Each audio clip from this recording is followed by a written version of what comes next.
hayi sekuphinde zashaya futhi lezo nsuku, yizo lezo nsuku futhi akukho ukuhlehlela emumva, yizo lezi nsuku ebesifisa si-frustrated kwi-lockdown, ingoma ingeke abaculi bengafuni ukukhipha ingoma. Shayileke isikhathi manje, uNovember lo besufuna yakhipha onke amaqhawe. Yabona njengamanje ngifuna ukukhuluma ngaye amagoso ziyakhonkotha uMdumazi. Ikhiphile le ndoda, yabona futhi ibophele kulezi ngoma zayo, ibophele kakhulu nje kangangokuthi ngicabanga ukuthi mina bazomhlaba bamchithe ngalo uNjoko, angeke asurvive uNjoko la. Maye survivela angiboni.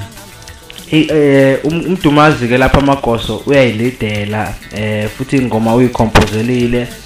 Ukhona abaculi abafeaturishile, ufeaturishe uPotso ku track number 2 ethi enhla komuzi.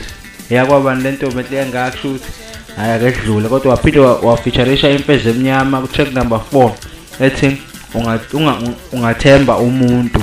Yaphinda futhi yafeaturisha uJaipa Zimney wathi impi eziza. Bona ke leyo ngoma ngijahe kabi.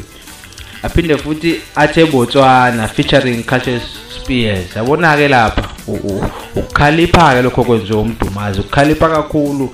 Wavele walanda isihloko nje sengoma sithe Botswana, waphinde walanda iCultural Spears. Yabona ukuthi uyalwa kahle ethi yenye hamba Juba featuring uSicebi inkosi yamagcokama. Kuzonyiwa la. Yabona lapha la amagoso ziyakhokotha. Iyabadla le album, ngikutshela izobaqeda nya abantu. Kodwa ke ingoma enkulu ke wonke umuntu engicabanga ukuthi uyilindele lo ya track number 7 othe Nkandla emabhuqweni.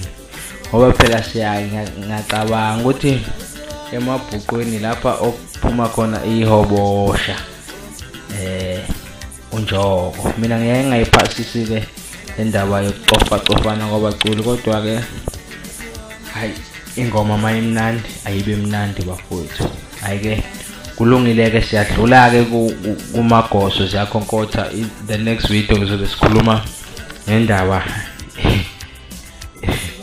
yesipoke singafi, kodwa mina ngijaha indaba eyiphika kakhulu. Kodwa ke ahlahle ngibajahe bonke labaculi. Ngihubhe kabi ingoma mina ngiyayilangazelela.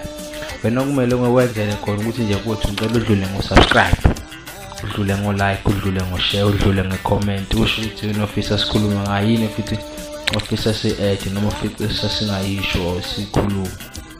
Yeah.